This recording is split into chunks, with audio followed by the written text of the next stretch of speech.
Calon Yarns podcast.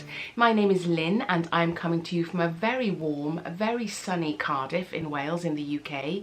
And this is a knitting, crochet, sometimes spinning, sometimes dyeing, but always fibre-based podcast. If you are a new viewer, thank you so much for dropping by. I'm glad you found us. And if you are a returning viewer, as always, thank you very much for coming back. It is great to see you all, and I'm really pleased that you have given me some of your time today. And hopefully I can keep you company as you work through a few rows, a few rounds of your project. You can find me as Calon Yarns on all the social media places, Instagram, Ravelry, Facebook, etc. And we have a little Ravelry group if you want to head across there and send me a message. That would be lovely. So yes, we follow the usual format of finished objects, none this week, spoiler, works in progress, and then some general chit chat at the end. So without further ado, I hope you have a nice cool drink. Well, especially if you're in this part of the world. It is really warm in Cardiff today, hence no knitwear. It is too warm. I've popped on a little t-shirt. I've been in a vest top this morning because it's so warm, and hopefully spend a little bit of time outside today. Quick old update on the COVID. We are still in lockdown here in Wales. Hopefully we'll be relaxed a little bit on Monday. I think the talk is that you can meet up with one other household within a 5-mile radius as long as you're 2 meters apart and you're outside. So yes, there we go. So yes, we are slowly going through the phases of coming out of lockdown, but wherever you are, I hope you are safe and well, and yes, your knitting or your crochet is giving you some joy at the moment. Anyway, moving on. So what have I got for you today? I've got a couple of works in progresses. I've got a little bit of spinning, and that's about it really. It'll probably be quite a small, short episode today, but there we are. A quick check-in, as they say. So yes, first project to talk about is the Kanerva socks from Coop Knits. Rachel Coopey of Coop Knits, and this is a pattern out of the 52 Weeks of Socks book from Lane magazine. One sock is done. Why the funny coloured foot, you say? Well, it's because I only had a 50-gram ball of this glorious teal coloured yarn from Coop Knits. It's a Rachel Coopey dye. So I just added a little bit of dark blue. That's going to be in my sock anyway, in my shoe anyway, so I'm not too concerned. Ignore that bit. But yeah, a lovely cable pattern. A little bit of mental agility, as in you really got to follow the pattern. But yeah, very pleased with that one. So I was talking last week about the old second sock syndrome kicking in, especially if you've got a pattern that you have to kind of focus on a little bit. So I have cast on the second one. I have just done this elongated cuff. So I'm just about ready to start the pattern. So hopefully this weekend I'll get a couple of hours of quiet time to start working through those cables. And I know you can do cables, as I said last week, with just kind of pinching the stitches, but I like to use this curved cable needle. Helps me to kind of keep track, and then I know I can just throw it to the front or to the back. It's not going to slip out, and I'm not going to lose my stitches. I get a little bit too tense if I'm doing the whole pinch and swap thing. And it's only like a one stitch off to twist. So I shouldn't get that tense really. It's not like I'm cabling over 4 or 5 stitches, but still, cable needles are better for me. So yes, I have started, thank goodness. I think that's the key, isn't it? If you don't cast on straight away, somehow that sock gets lower and lower in the pile, and you sort of forget it's there, pretend to forget it's there, and then not return. So yes, that is underway, thank goodness. What else? Well, let me go to my Botanical garden sweater next, and I'm making some really good progress here. This, as you know if you've been here a while, is out of an undyed yarn, the cream yarn, and then a gradient for the colour work. So I'm really loving the way. Now I've kind of got way past the yoke. It is looking great. You can see these little hummingbirds here in the yoke pattern, and the development of the colour there works up really nicely. So I've got a couple of decreases as I'm going through the body, but we've hit that snag with the old sleeve. So this pattern here, this kind of circle pattern right at the bottom at the end of the yoke, that's picked up in the arms. So as lovely as it is, can you see the problem? Because it's a gradient yarn, I might have it that one arm is darker than another, but I think it's such a gentle gradient, I should be all right, as I discussed last week. I've had a few suggestions from you, so thank you for dropping me a line, but I think I'll probably do half the pattern on one sleeve, then start the other sleeve, do half the pattern on the other sleeve, and then return, and hopefully that shouldn't be too much of a jog in colour. I don't think so. The gradient is really gentle, so I should be okay with that. But this is a pattern by Inga Semmingsen, and she's got some beautiful patterns on Ravelry, so check her out. But these hummingbirds are lovely. You can't quite see them very clearly until it's blocked, I'm sure. But yes, very pretty indeed. So that one is ticking away. A couple of episodes back I did a how many blankets do I actually have on the go episode, and I discovered some really lovely beauties, and it has inspired me to crack on with my blankets, and also it seems to have inspired quite a lot of you guys as well to kind of get your old blanket projects out, even in this glorious weather that we are having at the moment. And I'm really pleased that you've kind of joined me in your reworking of projects that have been left unloved for a little while maybe. So this is a circles in the square project. I think there's a few different versions on Ravelry. One is called Flowers in the Snow, I believe, but yeah, it's a general circles in the square pattern. And the great thing about working on something like this when it is warm is that you're just doing small pieces and then putting them all together, so you haven't got that large blanket over your lap as you're sitting in the sunshine. So that I am quite grateful for. I'm doing it out of a sock yarn. They're all sock yarns. So these are little bits and bobs that have been left over, these centerpieces. And then this is I think it's a full moons company. No, 7 moons. I'm sure it's something moons. I will find it and put it here. Yeah, that's a sock yarn as well, but this light grey is what I bought specifically for this project. Everything else is bits and bobs, using up scraps. So yes, I have worked through, I had a big old pile of circles, so I've started to add the edgings to these circles, and all I do is I've sort of made up the pattern. I've checked out a few of these patterns on Ravelry and I thought, well, I'll do my own version. So I just create the circle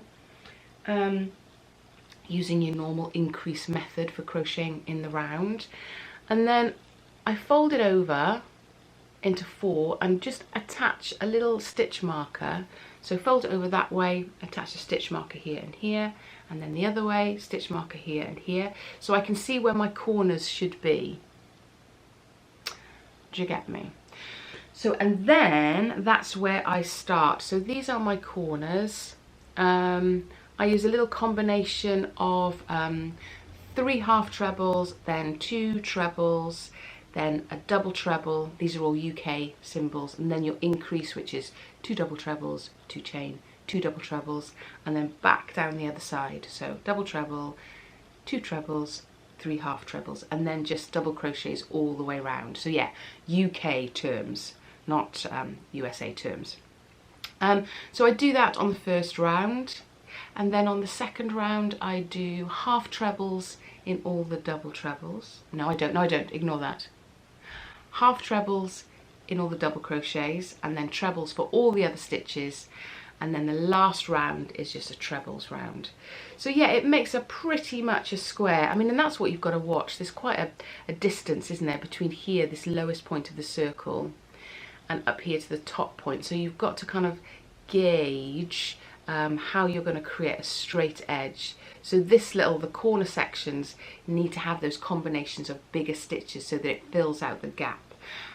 Yeah, so they are square or thereabouts, and that is fine, because when they are put into the blankets they pretty much create those nice solid lines. And I think with this sort of blanket, it kind of is either wrapped around you or it's thrown on a chair or the back of a sofa. So it's not like when you're doing your straight crochet lines and you have to kind of keep that edge really solid. This is far more forgiving, I think, and a great way to use up lots of scraps. So I've been enjoying doing a couple of those, trying to get a couple of the edgings done of an evening. Surprising how long they take, actually, to go all the way around. And then I will use some more bits and bobs. I've got a bag of bits, always got leftover sock yarns, as I'm sure you have too, to kind of carry on creating these circles and then building them up as I go. So yes, I'm really glad that a few of you bullied me into doing a blanket episode to find my old blankets and get them out, because I'm really glad I started to put this one together. I hadn't even joined any of the squares together when I started. Very lazy. I'd done quite a few squares, but I hadn't even started to join them together. What do you do actually? If you know you're doing a squares blanket, do you make sure you do all the squares first and then start to join them? Or do you kind of just add in as you go and see how big you want the blanket as it sort of unfolds in front of you? I would be interested to know. Obviously there's the version of crochets in there where you can do your hexagons or whatever, and on the last round you can attach it to the blanket. But if you're doing completely separate squares, hexagons, shapes, do you do them all first and then join? Let me know. Let me know. I'd be very curious. Yes. So those are sort of all my projects on the needles and hooks at the moment. I am desperate to cast on some other bits and bobs. I fancy doing a love note. I haven't done one of those yet. I've done the ranunculus, but I haven't done the love note. So yeah, I'm slowly kind of looking in my stash to see those single balls. I think I've got a lovely light fingering weight silk there somewhere, which might make a beautiful summer love note or ranunculus. I think there's 800 meters there, so I should be all right. I did a ranunculus for my daughter a while back and just used a lace yarn. I didn't add a mohair into it and still did it on the 6mm needle if you've done one before. So it was nice and airy, nice and loose. So that might be a good shout for the summer. Yes, we shall see. Anyway, back to actual things that are here and now. Oh, excuse me, I had to pause for a sneeze stop. I don't usually suffer with hay fever actually, but these last couple of days, the pollen count must be really, really high. So yeah, excuse me if I'm a bit red-nosed and puffy-eyed, but yes, sneeze out of the way, thank goodness. Yes, what was I saying? That's all that's done on the hooks and needles. Thinking about stuff for the future, what's here and now. Yes, so we had an extended weekend, a bank holiday weekend just gone. So it is Saturday the 1st of June? No, it's 30th of May, I think. Let me check, excuse I. Saturday the 30th of May today. So yes, last weekend we had a bank holiday weekend, and I work in a university, and they gave us an extra discretionary day, which was very lovely. So we had the Monday and the Tuesday off. Saying that though, it was still busy with work because a lot of students are starting to hand in work, and they always get really panicky when they have to send it via email that you've received it. So yes, I kind of man the computer on those sort of days. But yes, did have a couple of days off-ish. So got the old spinning wheel out and spend some time on that, and I am really enjoying it. If you are one of these people that are thinking, should I, shan't I, should I take the plunge? Do, absolutely do. It takes a bit of practice. I'm still very much a beginner, but I had some lovely encouragement from lots of people to kind of keep going, and I'm very, very glad I did. So this is what I have spun up these last few days. Let me just put it in like that and draw it back. Can you see the colour? It's a kind of a very wispy light blue. As I said last week, I am definitely in my teal phase. You can't really see the teal there. It's kind of blowing out on the camera a little bit. But yeah, I've managed to get quite a thin spin, which I'm quite pleased with. There's these little bits of, I think these bits are there's some alpaca in there, I think. So yeah, I've managed to get quite a thin spin. I'm trying to experiment to see how thin I can make it.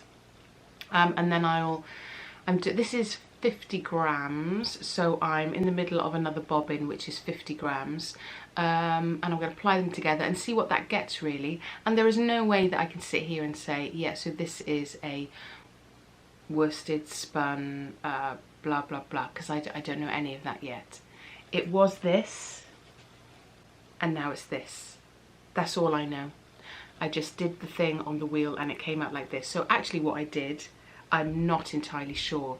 Although the one thing I do know is that I do a short forward draw. Look at me. But that's only because I've been watching lots of spinning tutorials and podcasts, etc. whilst I've been spinning. So I'm starting to get up on the terminology, but it's taken me a very long time. As long as I can hurl it at the spinning wheel and it comes out like looking a bit like yarn, that's all I'm worried about at the moment. So yeah, I'd be interested to see how this kind of plies together. So you take the two bobbins and you put them together to create a slightly thicker, stronger yarn. So I have no idea what sort of thickness that'll come out at really. But yeah, I've still got a long way to go. I think, as I say, that's 50 grams on there, and I've got this amount to go before I create another 50 grams, adding to what I've got upstairs to be able to apply them together. So yes, it's a labour of love, and I am loving it. Look at that colour, look at the blues there. Oh, it's definitely going too white on the camera, but believe me, it's like a beautiful summer sky. I'm gonna sneeze again, excuse me. I am back. Gosh, I don't know what's the matter with me today. I'm very snivelly. I don't know where I'm going to go for my walk today, my one walk. Stay away from the parks, I think. Yes, that is all really I've got on the hooks and needles. I've been very good and not following the temptation to cast stuff on or find some of those skeins that are lurking in my little boxes of yarn. I've been very good to try and keep on task. So yes, quite a light episode this week. So if you are leaving us here, thank you very, very much for joining me. I hope to see you again next week. But if you are hanging around for some chit chat, what have you guys been up to?